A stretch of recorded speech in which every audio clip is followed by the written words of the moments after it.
Call this meeting to order. Will you please stand and rise for the Pledge of Allegiance?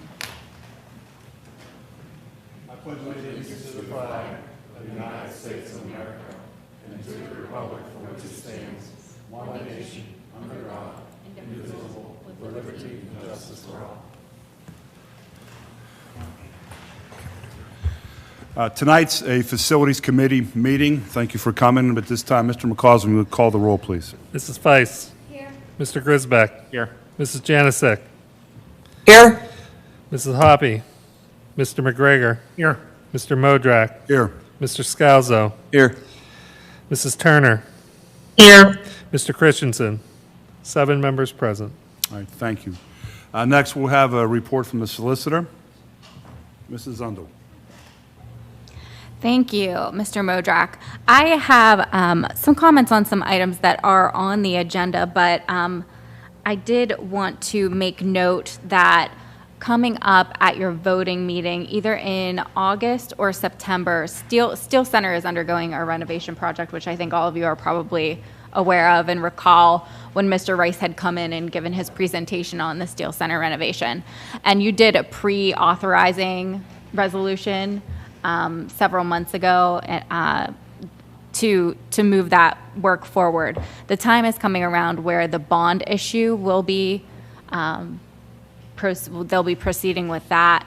And so there are a set of 2 resolutions that you are going to approve in August or September. They just have to be approved by end of September. Our office has been involved with bond counsel from Dinsmore Shoal in drafting those resolutions. They authorize PFM, the financial advisors, to go out for the bond when the market is in a good state for the bond to be pursued. They approve a lease agreement because the financing is actually being done through a lease agreement. And the agency that is taking out the bond is the Steel Valley Authority, which is an authority that is made up of all of the jointure districts. So it's sort of a complex process that has been arrived at, but it is it's the process that is most advantageous to all districts involved. And there have been several meetings at Steel Center, which Dr. Walsh and Mr. McCausland have attended. But I wanted to let you know that those are coming, and we'll be asking to have your approval very soon. And I don't believe I have anything further. I'll just wait for my comments on the agenda items. Okay, thank you very much. At this time, we have a few presentations to be made in regards to some projects. We're going to start up with SiteLogic with an update on the IMS project. Gentlemen? Yeah, thank you and good evening. My name is Mike Arnold. I think I've met most of you at this point, and Shane Kelly is here with me as well, project manager for the project. So we are going to give a brief update on Phase 1 progress and then talk a little bit about some of the milestone dates associated with Phase 2. So Shane? So regarding the Phase 1 update, if you look at the phasing plan up on the screen, you'll see the area in orange. That is the Phase 1A area that we're scheduled to turn over next week. So I know that's probably the big piece of news everyone's looking for during this update. In that area, we've completed demolition and rebuilding that as far as framing, new MEP systems, drywall, painting. And at this point in time, we're just wrapping up finishes throughout that area. That includes casework, flooring, and a few other miscellaneous items that will wrap up that space. So we're going for final inspection next Wednesday, the 17th. At that point, we'll have a temporary certificate of occupancy for that space. We've walked that at this point with the Bethel Park municipality, that inspector. So we understand their expectations and what needs to occur in order to open for the start of school. So really just want to reiterate that that area in orange as well as that area shaded in green, which are the temporary classrooms, will all be turned over and ready for students to come back on the 22nd. Looking ahead on there, we've got the Phase 1B section. That is the remainder of the 6th grade wing. That's progressing as well in accordance with our schedule. That's scheduled to turn over in mid to late October. I think October 21st is the exact date when we plan to turn that over. So once we get this first administration area ready for school, we'll transition into that lighter blue area and get that ready for the turnover date. Just a summary of ongoing activities. As I just mentioned, we've got the admin area at this point in time. We're just working through flooring installation, casework install, and then trim and finishes. So the bulk of our work is done in those areas. At this point, if you were to walk that space, you'll see it's just finish work. It's aesthetics and pulling that space together and getting it cleaned up for the start of school. In the sixth grade wing, that's been split up into 2 sections. So there's more of a lag in that area as far as progress goes, and you'll see many different things going on in there. It's framing, MEP roughing, drywall hanging and finishing. So that's moving along nicely as well, again, in accordance with our schedule to turn that over on October 21st. As you know, we've had challenges over the course of the summer, just related to construction. Nothing that's affected the course of our construction schedule and the days we've committed to the district.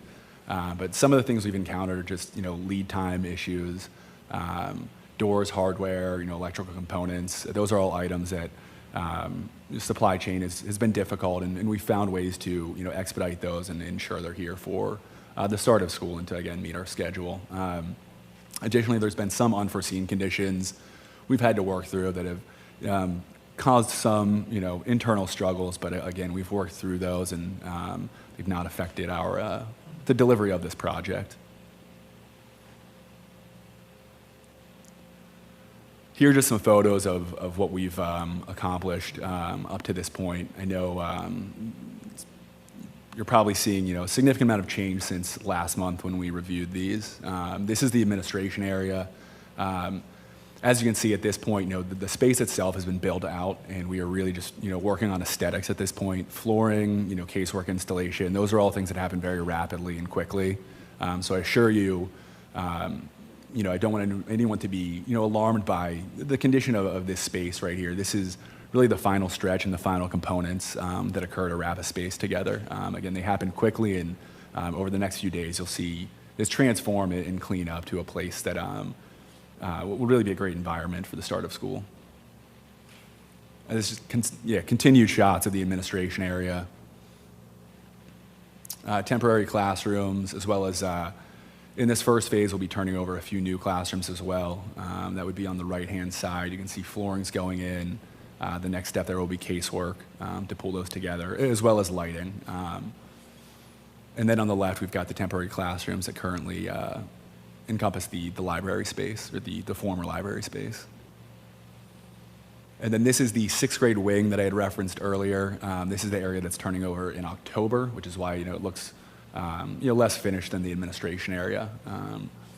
Right now, we're working on getting inspections, closing that space up, and in the coming weeks, we'll be in there painting, installing flooring, installing new casework as well. And again, these are continued shots of the sixth grade wing. We broke that up into a north side and a south side, and then that's why you'll see a bit of a difference between the progress in one area versus the other. Any questions on phase one? Again, the main thing I wanted to iterate is that we're wrapping things up. We're going for final inspection next week in order to open the school on the 22nd for students and teachers. Any board members' questions? I just have one thing to add that's, I think, important for everybody to know. We're on track. We're on track to open. Once school starts and the kids come back on the 25th, the work that's going to continue will be shifted from daylight to after-school hours in a second shift mode. So just want to let everyone know there won't be any interference with education as we move forward throughout the year. It'll be a second shift work. So I just wanted to bring that up. Thanks, Dr. J. I appreciate that clarification. Dr. J, for clarification, everybody is still being tagged and badged and logged in, logged out. So parents that are new to IMS this year understand that all of that is going to happen. So, we know who's in the building at all times. Yes, what we didn't show you in the some of the photo illustrations is that there will be a secure vestibule. We do have a buzz-in system that's in place for the front door. We're hopeful that within a reasonable amount of time, the second set of doors, right now we might have to manually open them, but within a reasonable amount of time, it should be electronic as well. So everyone that's on site whether it's second shift or first shift, they are all have their proper clearances. Everything's in place. And we will continue with the Raptor system, with the public coming in during the school day, obviously to make sure that people are in good order when they come into our building. Okay, thanks, Dr. J. Gentlemen? Yeah, just wanted to touch, just transition a little bit over to Phase 2, just wanted to touch on the plan. We continue to meet with the team as we work through now the construction document phase. So we went from schematic design to design development, now construction document phase. And just wanted to share some milestone dates with you. As we continue to meet, we will tie up any loose ends that occur. There will be a progress submission of the construction documents from Hayes to SiteLogic so that we can do constructibility reviews, finalize the phasing and logistics plans, and then ultimately receive the bidding documents at the end of September. At that time, we'll have a bidding period basically for the month of October, and then review those results with the district that first week of November, and ultimately land on a board action date of November 15th. That works very well, as you could see from Shane's update, as far as keeping the continuity of moving from Phase 1 to Phase 2. Things are progressing very well at this point, and we're looking forward to getting this project out on the street, getting a lot of bid results, getting a lot of competition. I think I mentioned at the last meeting that we are encouraged because of economic conditions that we believe that the contractors are going to be sharpening their pencils. And so, we are looking forward to that process and bringing those results to you in mid-November. Any questions? Okay. All right. Thank you. Thank you, gentlemen. I appreciate it. Next on our agenda is Hayes Design Group, update on bus garage and project of Phase 2 of IMS. No, thank you. My name is Andrew Campanero with the Hayes Design Group. I appreciate you having me here tonight. Can we advance to the next slide? I don't. Who's got control?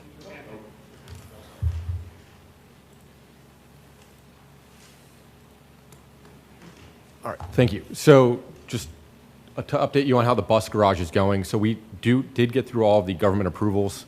There is one conditional approval from Bethel Park. That's still at their third-party engineer for official review. They had a question. It was really minor on a dimension difference between a plan and a detail, but they gave us conditional approval to move forward with construction. We have approvals from the Allegheny County Conservation District and the Pennsylvania Department of Environmental Protection.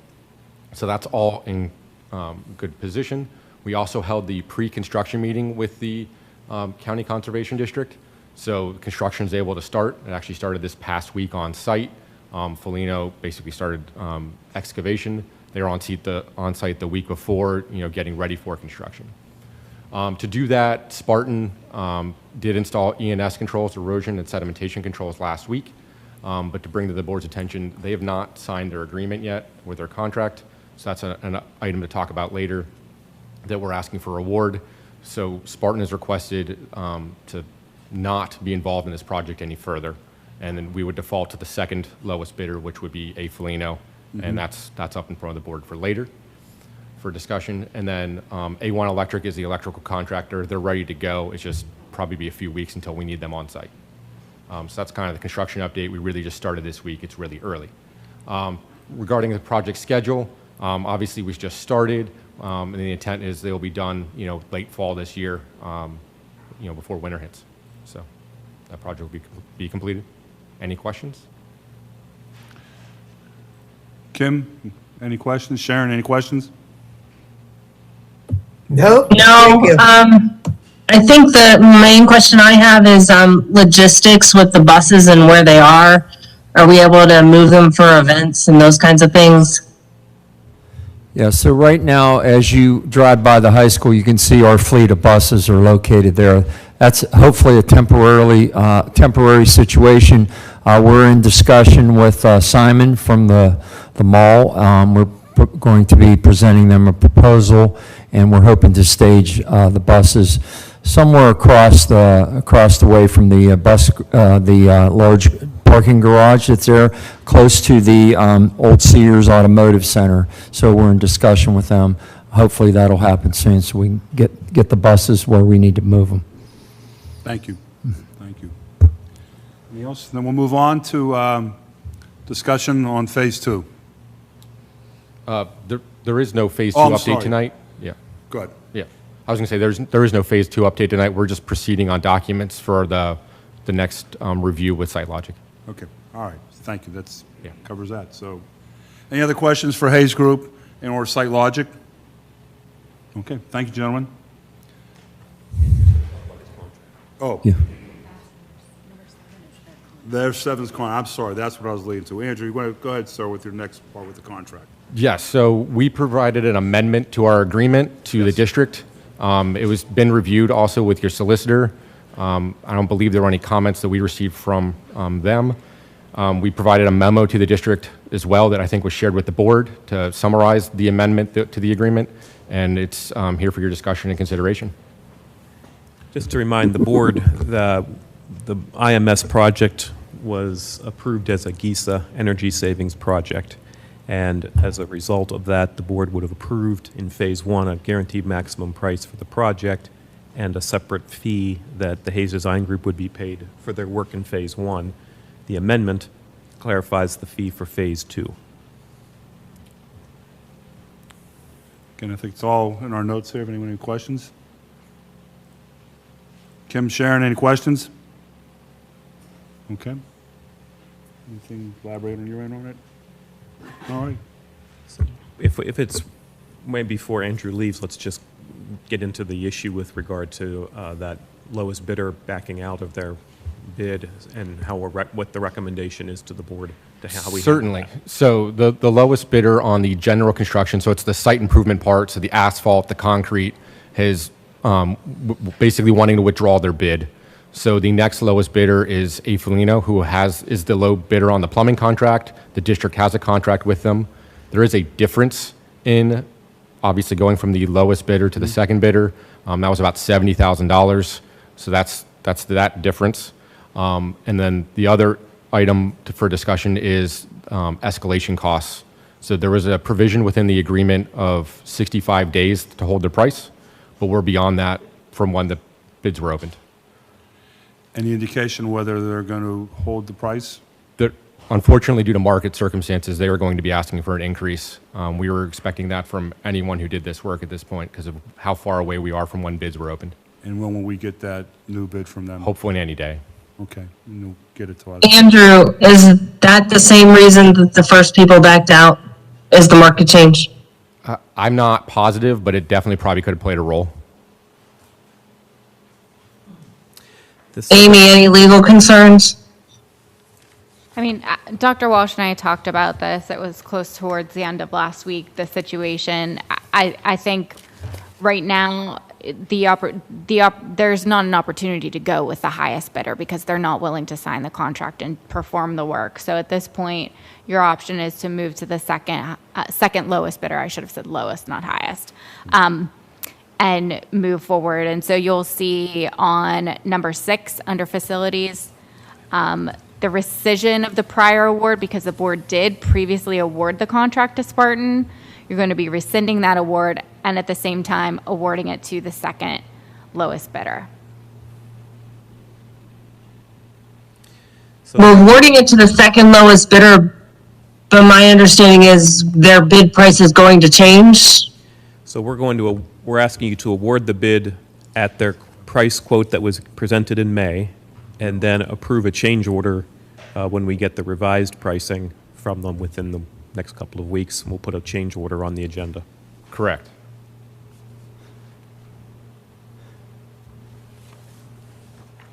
Anybody else have any questions? Yeah.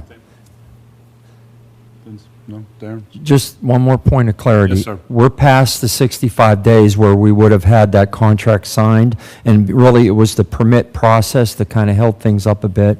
So that's why the escalation costs, they did their estimates, they did new escalation costs, and that's why the costs are going to be a little bit higher. Outside their contract bid, that, you know, what you're going to do is hopefully award them their contract bid, and then we're going to have to consider down the road the escalation costs of the material that has gone up. And we were under budget? We were under budget, a few $100,000. Okay. Yeah.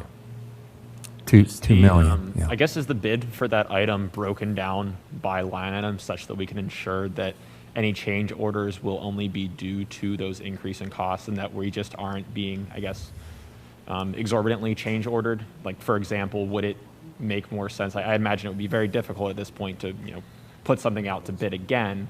But I guess I just have the concern that we're leaving open the option of giving them the bid as the second lowest bidder, but then acknowledging that we will be change ordered, our price will be increasing, and we can't ensure that that's just due to increase in price of construction materials. Yeah, we would be evaluating the change order request they'd be making to Okay. confirm what that difference is. We would be anticipating it's just an escalation cost on materials only. Okay. So the labor should stay the same. It's the same effort.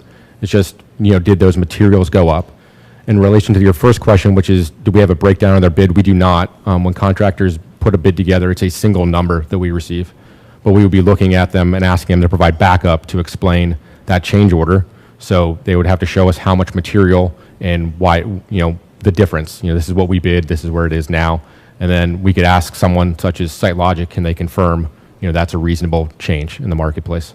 Thank you. I appreciate that explanation. And again, Felino, the same contractor who's already starting is. who will Correct. be- They've already started their plumbing. They can move right in and he's right on basically site start. already. He's already on site. So this would be the most advantageous for the district in this scenario because it's now one person doing two things that have a lot of coordination going on. So this will give us the best chance of having the least amount of hiccups as we try to complete this work. And we have to move forward. And I have a question from Ms. Sundal. But since we did not have a contract with Spartan, there's probably no recourse we could take with them. I'll ask you that. They haven't signed their contract, so I would not, you could always, pursue or threaten some type of recourse, but I don't think that that's going to achieve what the district's goals are here. So my recommendation would be to go to the second lowest bidder and keep those timelines in mind, because I know that there's a limitation because of the weather to complete the asphalt. Yeah, that's my recommendation. Thank you. Any other discussion? Okay. Any other questions for me or Hayes? I don't think any. Kim, Sharon, any other questions for Hayes? No, thank you, Mr. Grisbeck, for clarifying where I was going with your statement. Okay. Thank you. Okay. Thank you very much, sir. At this time, we're going to have our Draw Collective Architects come in and speak on the elementary construction project. So, folks, whenever you're ready. All got Buff?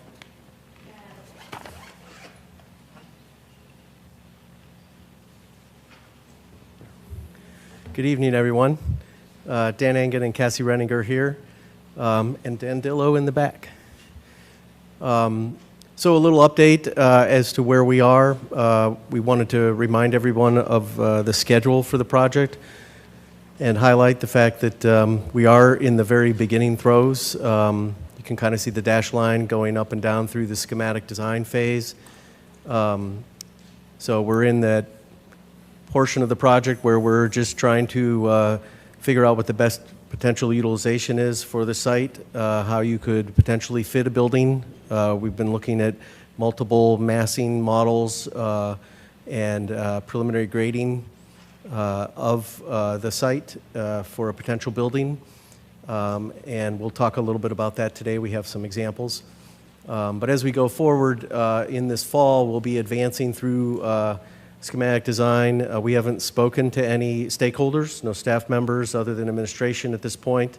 We've got a lot of work to do as the staff starts to come back. And we'll be advancing through the design development phase in the fall and working through ultimately to bidding the project next year, about halfway through the year. So there's a lot of different activities that are going on. We're just starting site survey, infiltration testing, and environmental investigation. That'll be coming in the next few weeks. So we're, again, at the very beginning.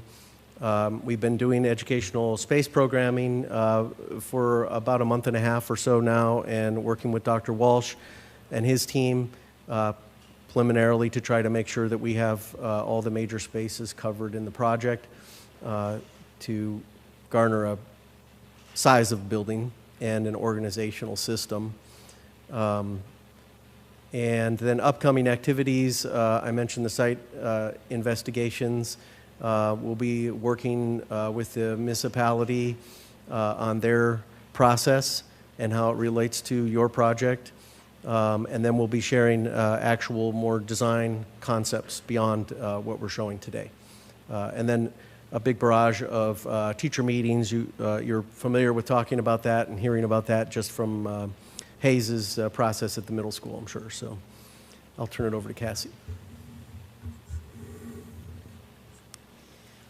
So tonight we wanted to kind of give you an update on the design. Just at a big level here, this is the existing site, kind of a Google image. We've got King School Road is on the left-hand side of the image, and you can see the existing NAMS building up there in the top right corner with the 2 driveways that come in and serve the site. With the additional property that you're acquiring, we look at the overall site, and we want to look at the buildable area, access points, and all of the other site constraints that exist on the property. And so you can see here with the dashed black lines that we are looking to utilize 2 main entry points onto the site, a new entry point off of King School Road at kind of aligned with Jasmine Drive, and then another point over at Boyer Avenue. And we're really looking at the area very much in the middle of the site for the building and the adjacent site development. And you can kind of, just for reference, see the underlay of the softball field that's underneath the proposed area of development. So these are very early sketches that we've developed that kind of give you an idea of how we're envisioning the building and the site working on the property.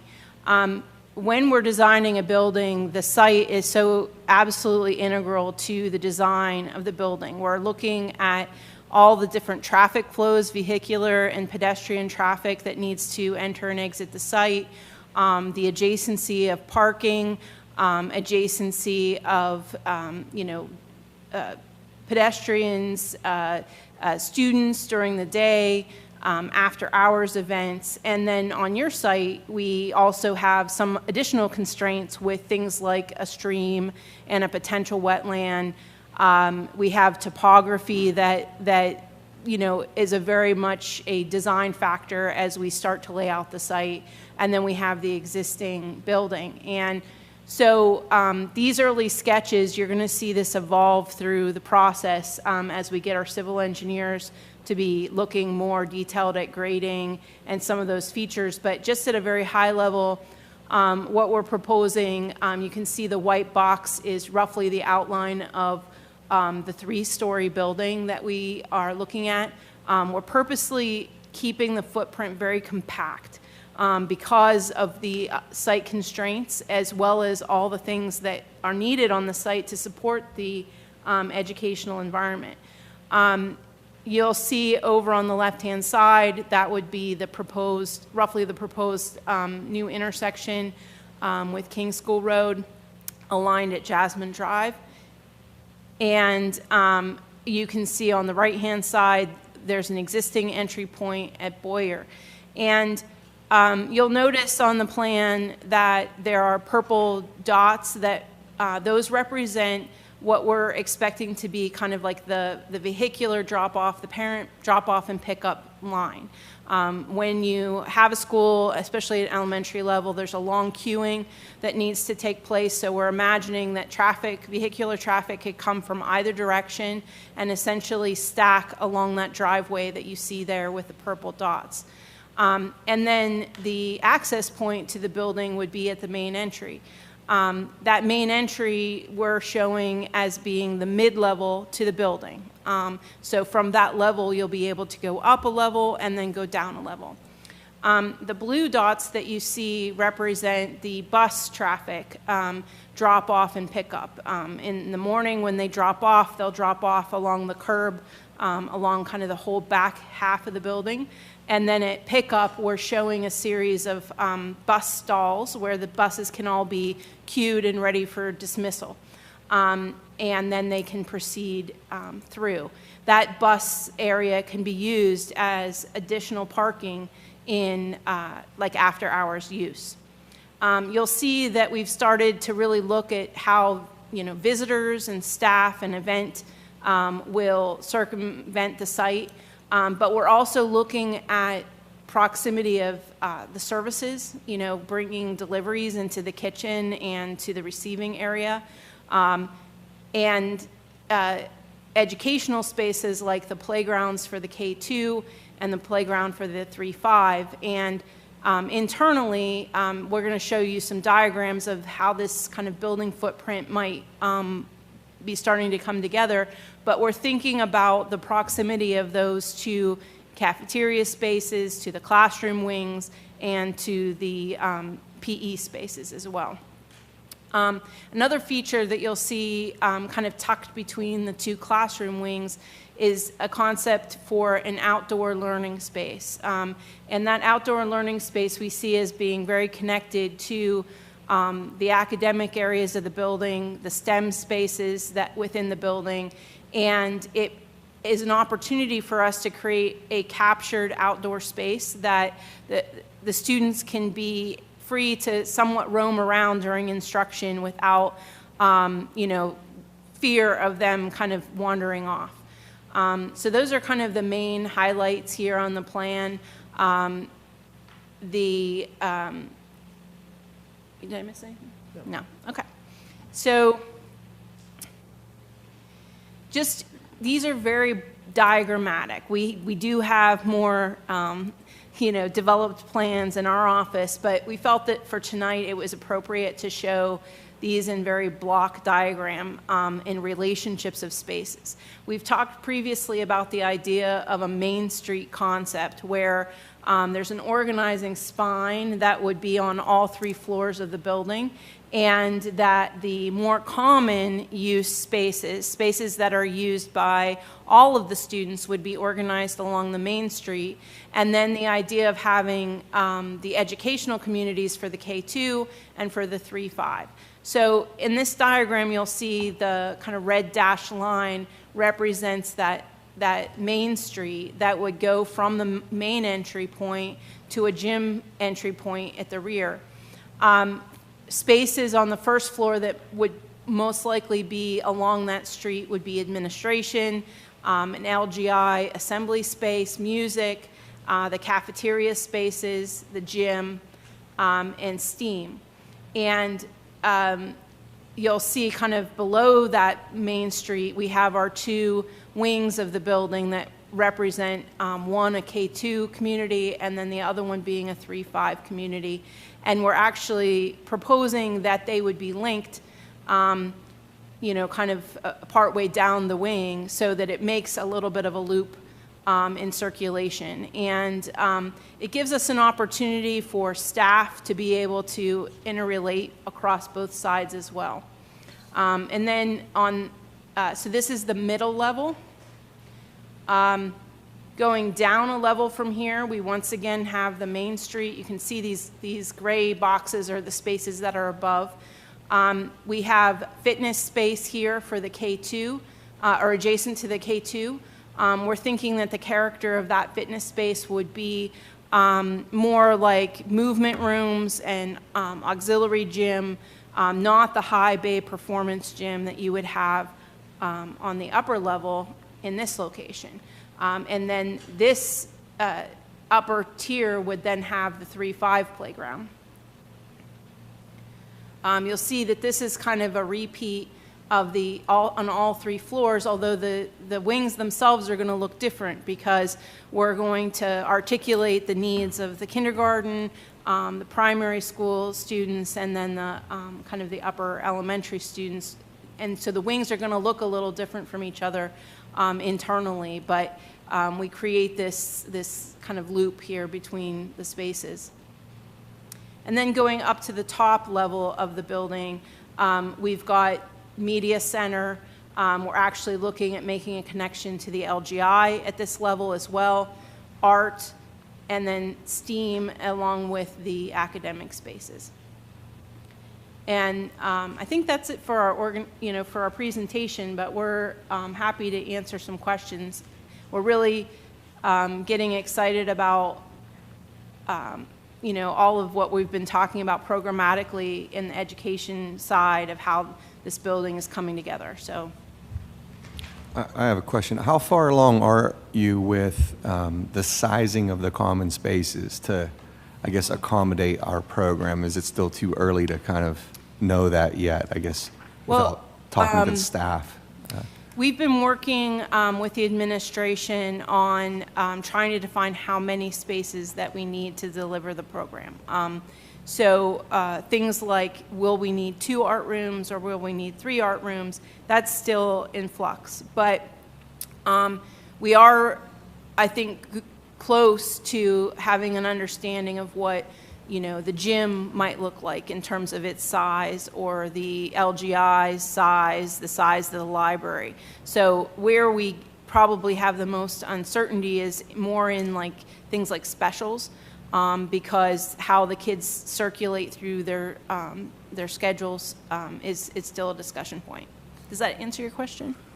Yes, I guess I'll look forward to seeing how it comes along. I just want to make sure that the common spaces, we have enough space. I want to make sure that every single program that exists today, if we were to transfer over, that we don't have to change our program to adapt to a new building and then have less. Like the program, just want to make sure that our programs are driving the design of that building so it accommodates everything that we do. Yeah. I just don't want to end up with, we end up with a brand new building and then we don't have what we used to have. Yeah. That would be disappointing.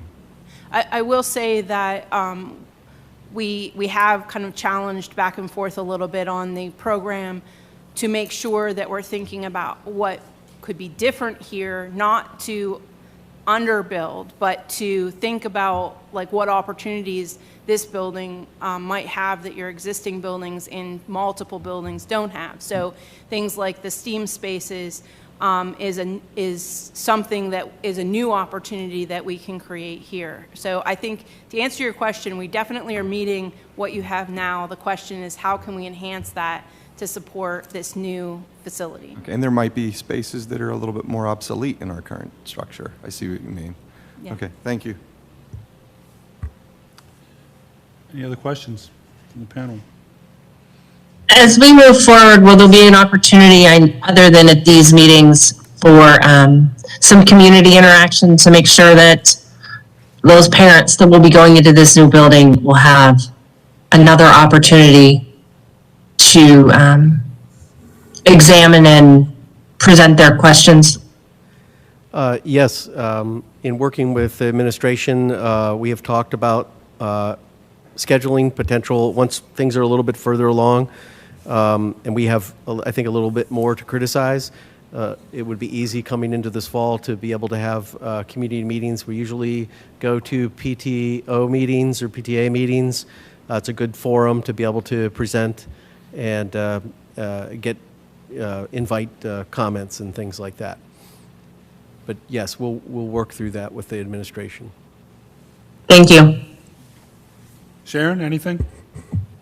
Just thank you so much. And Cassie, I agree with you that there are opportunities. I think that there are things that we currently do because of our building constraints.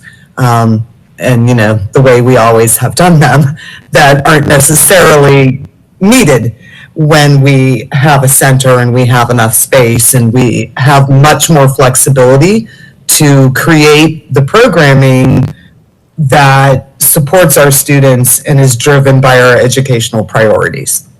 And thank you. This is all very exciting. I appreciate it. Very good. Okay. Thank you, folks. Thanks for the update. Everyone's excited and looking forward to moving forward. So, At this time on our agenda, we have public comments on any agenda items. I know a couple people had pre-registered, but please, if, please want to come up, or I don't know if Ms. Conroy or Ms. Slezak-Burp. All righty. Okay. Hello, my name is Marcia Slezak-Burt. I live at 5851 Bryan Drive. My neighborhood borders the property the school district is acquiring for the new school entrance on King School. And I was wondering, is the school board and municipality open to meeting with the bordering neighborhoods so that constituents can ask questions? In talking to my neighbors, everyone had questions and thoughts, and mostly it's with the grounds because that piece was sort of new to us, like you acquiring that land or being interested in acquiring that land. And we were initially concerned, like, is our road going to be a cut through? Well, now I looked at this map, and it doesn't appear to be. Will the district establish a walking path from our street to the school drive for the children in our neighborhood? Is the district going to leave the trees and property on the newly acquired land? Is it as it is, except for the parking lot and drive? Has the district evaluated the additional noise of the extra students out for recess and the construction noise in our neighborhood when that begins? And how is the land going to be graded? Will sidewalks be added in front of the school land that meets King School? Is a light going to be added at King School and Stoltz? Is there going to be a crossing guard? I'm sure there will be. But is there going to be an electronic sign at the end of the drive? What's this going to look like to us? Is the land where Neil Armstrong sits going to be sold or repurposed? What will happen to the old white building that the current owners have on that property in terms of the historic value of that land? Who in the municipality and the school district could we talk to, because we would like input into our new backyard and how it's going to be? And maybe there are things that we can provide, information we can provide as a neighborhood that borders this school to help the district or help the students in the future. So that's all I'd like to say. All right, thank you very much. Ms. Conroy? Thank you.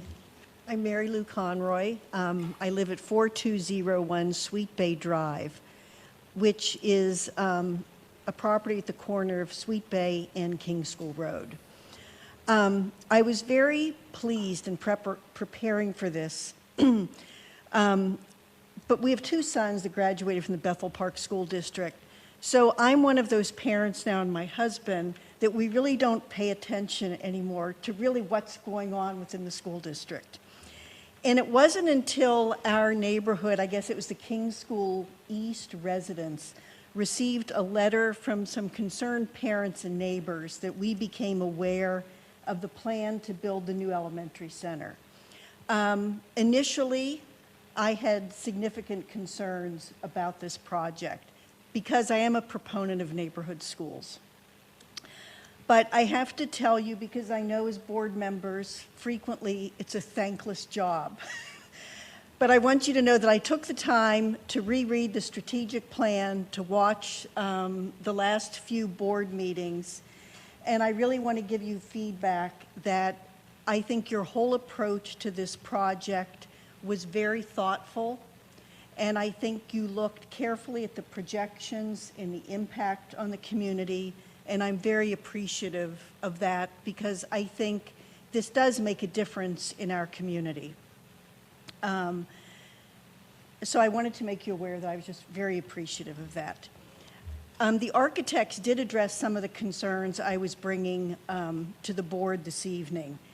And I think with the time and money that was spent on the feasibility studies and the projecting cost for this building, I think it's also important for the school district to really be transparent with the residents of the district as well.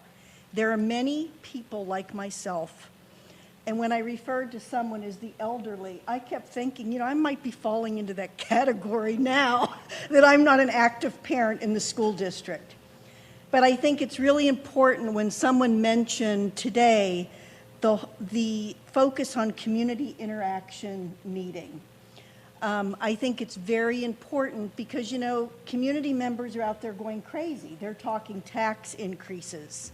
How are we going to be affected by that? I think if there is a way to relay that information to community members, it would be really, really important and valuable to them. And you'll have that buy-in from the community as well. Some of the questions with where I live, I think, are pending with the traffic study that's going to be coming up. I think part of it is looking at, do we have projections now on the number of buses that will be going to the new school, the projection of car riders, knowing that many parents drive their children to school. That could really impact some of the property owners on King School Road, and how are we looking to mitigate those effects? And will the district be working with the Planning and Zoning Commission to ensure that these infrastructure issues are addressed? Was that the hook for me? And that zoning won't be changed. And I think, you know, it's easy to vote as a school board on these schools, but I think some of these broader community issues need to be addressed as well. So I thank you for all your hard work. I'll continue to appear at some meetings to keep abreast of things. Thank you. If any other members of the audience want to take this opportunity during public comments to discuss agenda items, please feel free. Mr. Stuka? Hi, Mike Festuco. I live at 5620 King School Road, actually Mary Lou's neighbor. The first speaker, and I don't remember your name, addressed a lot of my questions that I actually did have. But I do still have some other concerns too. You know, where my property is directly across the street from Miss Pettipiece's house. I was concerned about a light, but now seeing the diagram that the road possibly will be at Jasmine, I do have the concern of an LED sign as there is at the high school.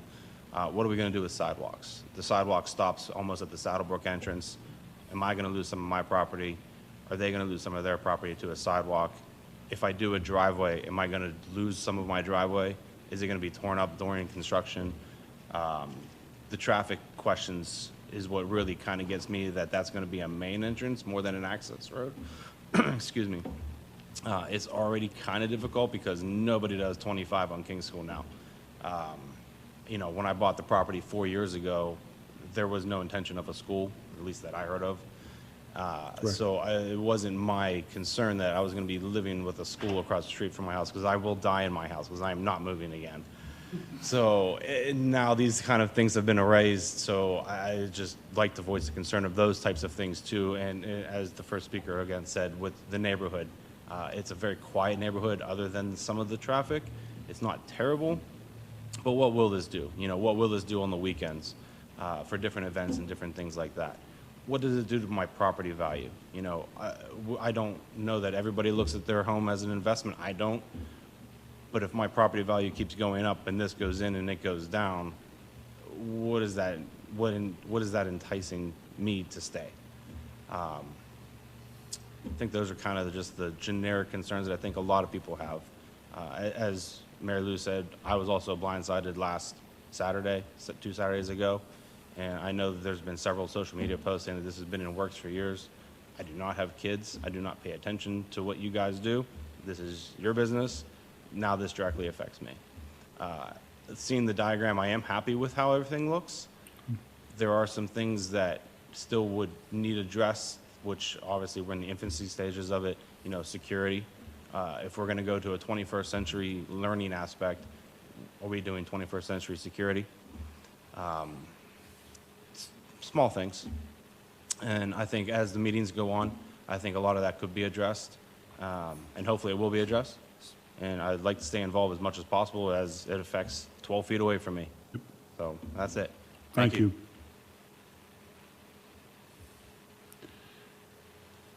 Anybody else from the audience?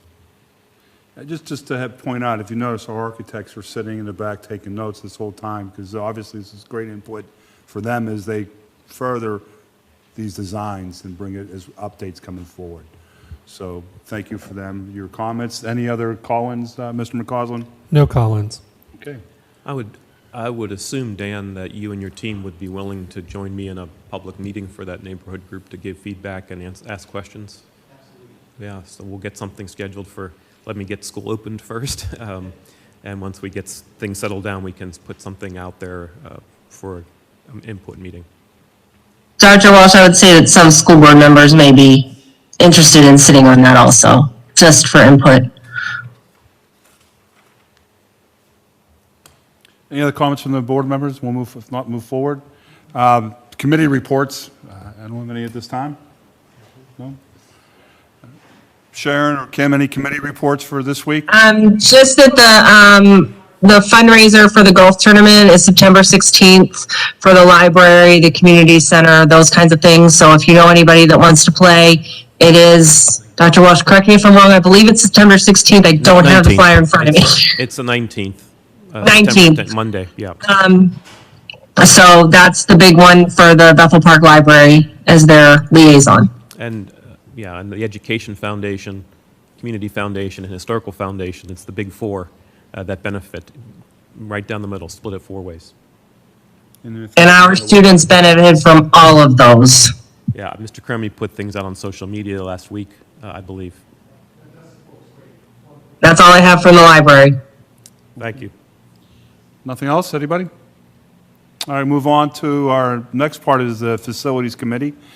We have 6 items for this, we're going to vote on here tonight. I'm going to read them off. One is discussion, 5 items. 5 votes. Sorry, 6 items, 5 votes. Thank you, sir. First item, which is non-voting, is a discussion piece on the Peter Page Park project. The second one will be payment of Independent Middle School Phase 1 renovations. Third would be property access agreement, which we'll have more information for you here shortly. Fourth one is payment for IMS Phase 1 renovations, another payment.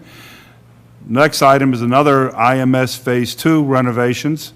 And the sixth one is awarding of a bid, which we had conversation about already at the bus garage. But the first item is discussion on the Peter Page Park project. Ms. Sundell, give us a little more insight on that, please. Happy to do that, Mr. Modrak. So the municipality solicitor reached out to our office recently to sort of revive this discussion of a parcel of land that is currently owned by the school district. And the municipalities plan to use or their proposal to use a portion of that land for a stormwater management project that they have planned for Peter Page Park.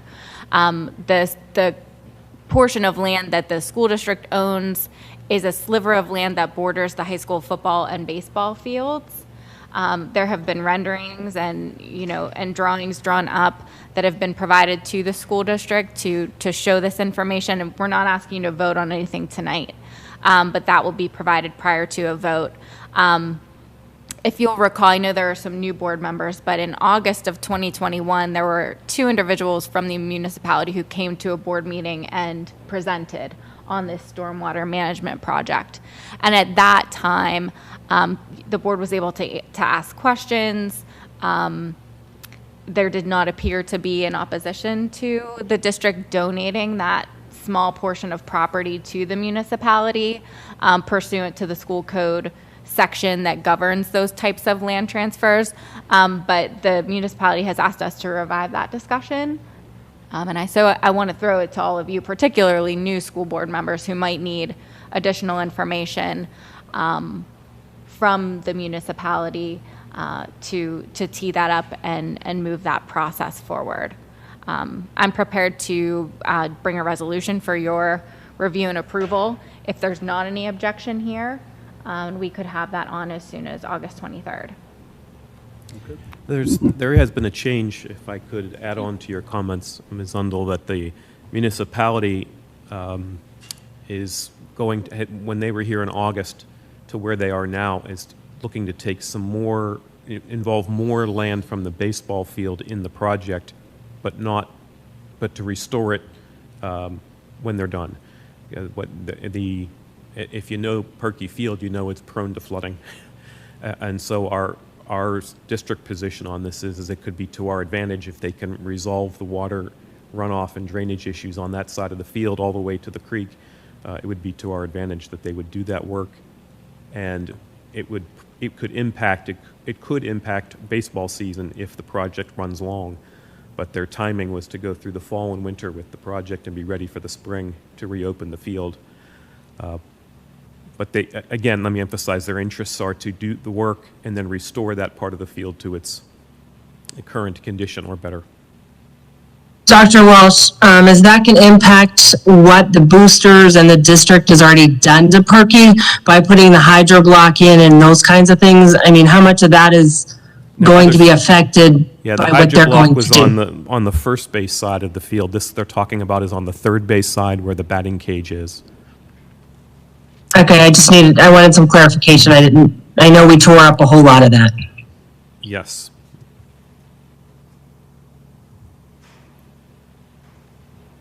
Are there any board questions on the proposal? Do you need any more information to make a decision? Because now's the time where I could go back to their solicitor or, our other contacts at the municipality to get any questions answered.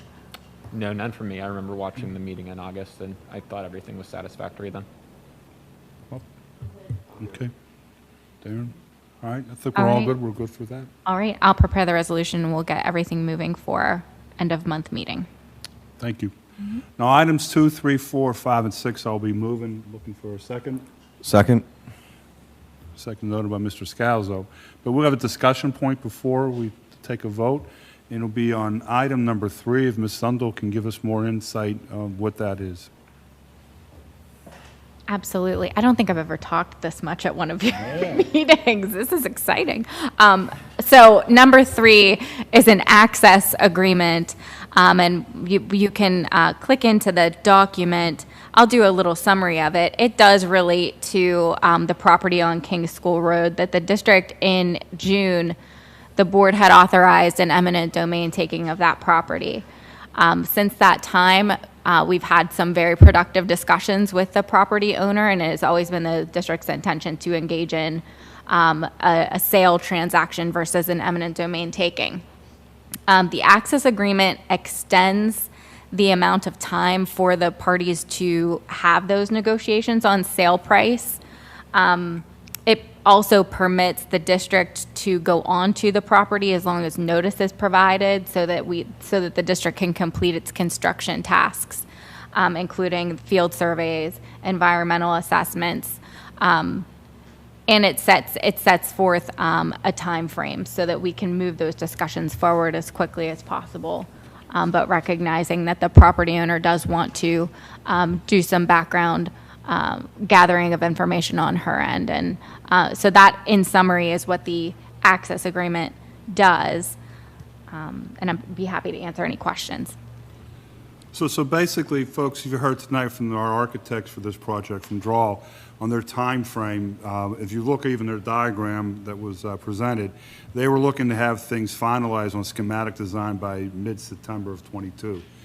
This gives us the opportunity to go and do our site work on the property to help them do their part of their design. And again, this has been an agreement and negotiations with the property owner through this whole process.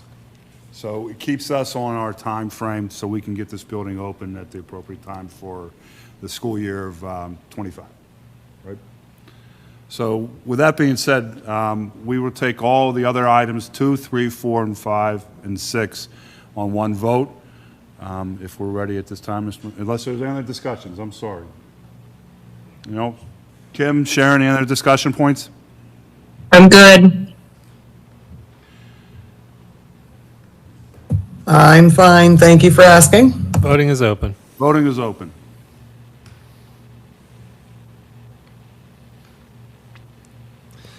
Motion carries. Thank you. The next part is we ask another session of public comments. If anybody else wants to speak, not on just on agenda items or any other concerns or interests they have for the school district, please feel free. Hi. I just wanted to talk a little bit about how information's presented. I mean, I understand Board Docs. I can maneuver around some of the software, and it is nice that things are connected to the meeting. It has positives, but it also has negatives for a lot of people, especially for people who can't maneuver around on the computer as well, or perhaps just aren't looking. And the addition of the added piece off of the microsite off of the school district website, I think was a very good idea. But I want you to understand, like, just if we talk about this approval of property resolution, that's how it was labeled on the agenda. If you watch the meeting, there's no discussion of what that really was, but you all voted on it. You had to go into the agenda, click on it, to find out that it was this legal filing about the King School property. So, like, somebody has to know the meeting's happening, go through the agenda, click on a very small icon, and there's really not a lot of description there, like what is a property resolution to the average bear out in the community. And then there are still, I mean, I know that there's a giant building going in on King School, you know, I'm in where Neil Armstrong is. I didn't know about this land, that was new. And I was like, okay, but a lot of people are communicating on Facebook, and when you try to share information from Board Docs, it's a PDF, which is not shareable directly onto Facebook. So when the link comes up just as a Board Doc error, they have to then maneuver their way back into the meeting, into the agenda, onto the icon. So you're having miscommunication because people are trying to use the way they feel comfortable to communicate information with each other and different technology levels and age groups and things like that. So there's people, like a group of people who are trying to communicate on Facebook and share information and say, hey, this is what's going on in our community, this is happening. And then there are people in the community who are older, like, or I don't even want to say older, there are people my age and younger who still don't have the technology skills, and like they're looking at the almanac, you know, or they're saying, hey, did I get a letter from Dr. Walsh that tells me something about this? And then there's the kids, the community members that don't have children in school, they're not focused on this at all. And so, but then their kid calls them and they're like, guess what? This is happening. I'm just saying there has to be something that says, like, hey, this is out here for people in different areas of the community. And the last point I wanted to make was, you have to watch the video. If you want current information, you have to watch the video, because I can't read the minutes because they don't get posted till they're approved. So the last minutes that are on Board Docs right now are from May 22nd. Your information's too old. You know, like, if I want to know what happened at this meeting and not attend and not watch the video, if I just want to read it real fast, it's too old. Like, I would have had to wait another month and a half to find out about the King School property in the minutes. Okay. So I just want to point that out, where I know I've had some conversations with people about it with Vicky Flota. Like, Vicky Flota used to send out a tentative, like, meeting information to at least people who were on that contact list. And I understand that you're trying to be transparent and give us all this information. I'm just trying to point out ways that it's falling through the cracks, depending on technology levels of the people in the community, and just the timeliness of when that information is available. So. Good point. Well taken. Thank you. Anybody else, any other comments? Mr. Clausen, no one called in? No callers. Any board comments at this time? I'd just like to express very strong support of having multiple facilities forums as we go through this. And I know we had two, one online and one in person, kind of as we were discussing the strategic plan and all of the options before the newly elected board members were on the board. But I hope that this time we do a better job of advertising those, because we had rather low attendance at both of those. And I think it wasn't so much that people weren't interested, I just don't think that people were necessarily aware of them. So making sure that we're blasting them on our social media, sending emails out. I think that the PTO and PTA idea were both great to make sure that parents and caregivers are aware of them and can show up. I just want to make sure that to Marcia, is that? That to Marcia's point, that people are aware of these things that are happening, because I think there would be more people that would be interested and could also provide more of this good feedback that we're hearing now, because I think everyone agrees that a lot of the things that we heard today are really good and that are, like Dr. Walsh said, our architects can use. And I think it'll be very beneficial for the project moving forward. Also want to second the comment about board docs, because I've tried to share links on there so many times and you can't do it. There's no good way to share information from board docs. I don't know an easy solution for that. I don't know that switching mediums is the answer, but if there's any way that we can figure out on the IT end so that we can easily share information and that so community members can tell other people what's going on, I think that would be very beneficial as well. Good task for Mr. Slezak. What do you think? So, Sharon, Kim, any comments? No, just getting ready for the start of school, and I hope everybody enjoys their back-to-school shopping and getting everything all set and ready to go and start a fresh and clean new year with all of the promise and joy and hope that brings. Hear, hear. I kind of want to piggyback on the last public comments. As you know, a parent in this district now for 12 years, being on the board for 3, the biggest thing I relied on when I could not attend a board meeting before I was a board member was what Vicki called her roundup. And that roundup was a lifeline to what was going on in micro synopsis of what happened on each line item in the agenda. It may be something, Dr. Walsh, we want to talk about on a conference call tomorrow, if they could help us with that situation. But I do agree with you, we need to get this out. I think we need to work with Lawrence Christian and Tim Mowry also to get this out to the community in other ways, such as the public library, such as the community center, such as the schoolhouse, those kinds of things where people go in and have it posted publicly. I do agree. We need to look at all outlets of communication, not just social media outlets. You heard? Anything else? Darren? Just one thing, folks, and I know we had a conversation last week, and it'd be Mr. Festuca.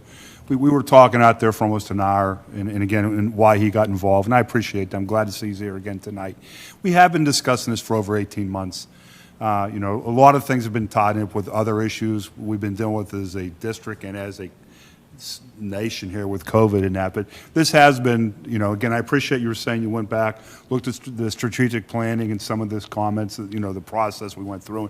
Thank you for those compliments, because again, we have been working on this. Part of this going through the property is that, you know, we are in negotiations, and how do we sit there and publicly notify a negotiation we're going on? No business can do that too. And again, but we're here, we have things going. Your points that the residents up are well taken. Mr. Draw Collective back here was taking good notes about everything, and they will be meeting. We will be getting this feedback and moving forward. The comments you made in regards to working on board docs, trust me, we've all experienced that. Mr. Cromie's making his notes over there, and we'll see what we can do, go back and get that information to you.